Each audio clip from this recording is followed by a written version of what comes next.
Hi guys, and welcome to another video with myself, Katie. Today I'm talking to you guys around map control, what it is and why it's important. So in previous videos, I've covered off things like, your initial build order, speed and control, early economy, these types of things. So I would just urge you to recap over those just on the build up to this particular video, just because once you're starting to put these down pat, then you might be able to look more at sort of map control and working that out. But of course, it's completely, you jump in the gun if you're looking at map control before you've actually got down some of the major principles in place that I feel. So, when it comes to map control, what do I kind of mean by map control, and how does that then start to look in a game? So, map control is basically taking control over key points around the map. Mainly, gold points are going to be the most preferred parts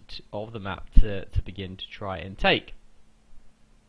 So there's actually a really simple kind of way that you can do this, and it's a tactic that I employ regularly, which is just simply, when I say a tactic, it's more of an observational kind of thing that will then allow you to think tactically about how you're actually going to get to take those. But the main thing is to actually look to observe where the goal points are. So if we look at this game, for example, I can see that there's one goal point by me here, there's two at the back, and there's one off to the right hand side. I can also see that there's two up on the left hand side of the enemy, and there's two in his main base. So right at the beginning of the game, when you're actually building villages, you're putting down your structures, you're sending off your scout, you're going to have about, 15 to 20 sort of seconds, really, I guess, while you're doing pretty much nothing in this moment. So what you should be doing is, rather than just staring at your villages or at your town center, or kind of just watching your scout run across the map, what you should actually be doing is observing the map, mainly for sort of, looking down the middle of the map, is there a hill point? That could be advantageous, because of course your units are going to get a 25% damage bonus from actually occupying that particular hill and being able to maybe perhaps defend that.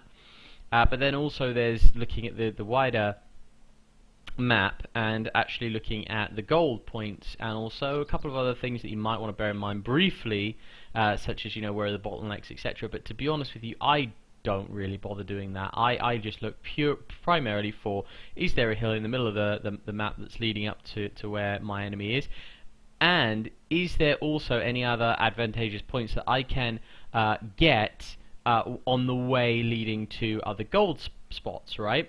So you can see on this game there's none over here pretty much. Okay, there's this one here, perhaps you could try to get hold of, but I think that'd be a pretty difficult one. But mainly these are the sort of the goal points you'd want to aim towards. So I appreciate you can see that there's one off to the right here, but actually two is better than one. So that means that the entire direction of your army and your focus and your attack is going to want to be towards these goal points. And the reason being is that if you can deny your opponent those two golds, and you've got these two at the back and this one here, that's 5 golds that you're going to have to their 3, because as I've mentioned in a previous video, there's 8 gold nodes or gold piles around the map. Okay, so it would actually be less logical for me to go to the right to try and grab my 4th, when I can actually try and take out those 2 gold spots. So there is a strategic element to this as well. It's not just about the tactical of gaining the golds, it's actually the strategic. The overarching strategy in many 1v1 Huns game is to actually deny your opponent gold. That's why things like market is pertinent, and obviously gaining access to gold very quickly. So the actions that you employ, the tactical elements that you employ, should all be about trying to deny your opponent gold for as long as possible, till such time that obviously you can roll an advantage that's strong enough that you could capitalize upon that gold.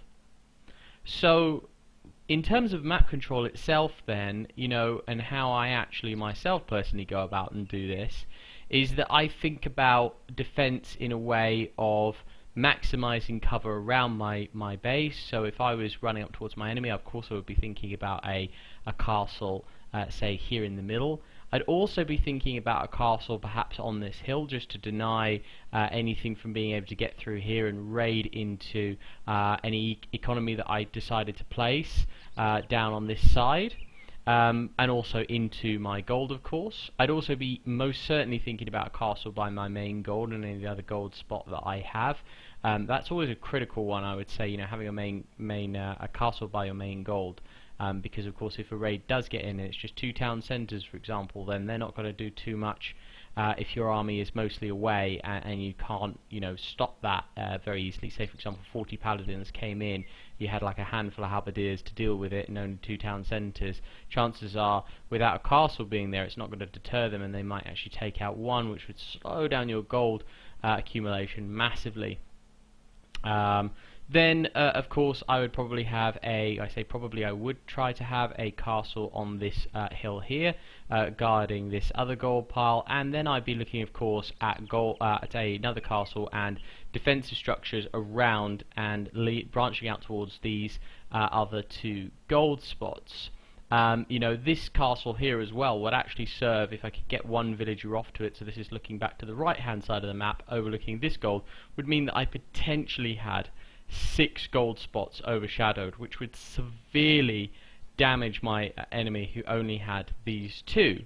It's also worth noting as well that should those golds have been in a line or very much closer to the front of the base, you know, there's even the potential that you could deny your enemy completely his main gold, and then simply a few side raids to take out any side gold piles that he might have might be sufficient in completely and utterly annihilating him right at the beginning, and thereby, you know, not really needing too much in the way of map control, because if you can win the game that quickly, then, you know, great, there's no need to invest too much time into that element.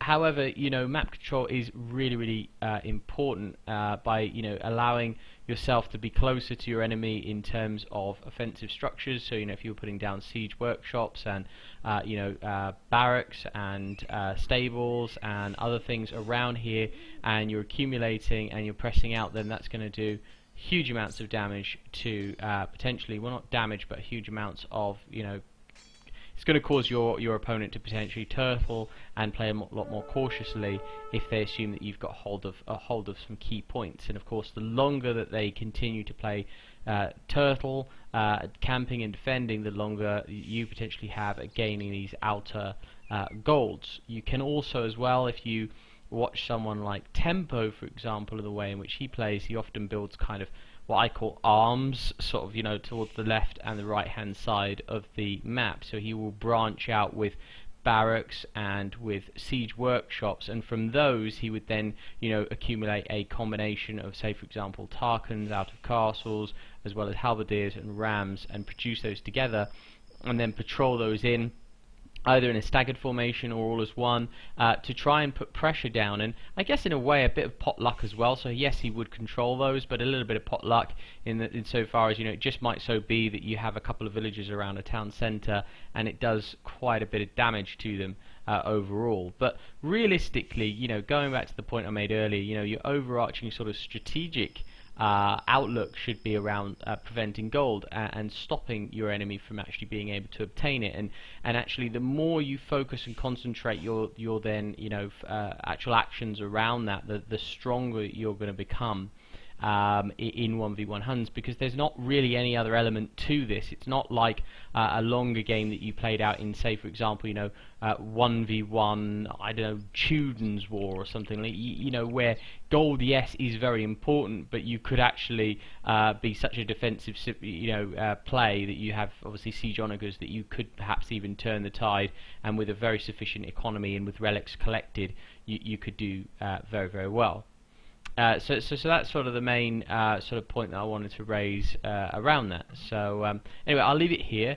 I didn't want to you know, bring this out into anything more than just an overview of map control. Next time I will be talking to you a little bit about combining map control with then relic control, and I'll be talking to you about that in a little bit more detail as well. But anyway, I hope you guys have found this beneficial. Please subscribe, please like, please comment below, and we'll hopefully see you guys soon, or I will indeed see you guys soon.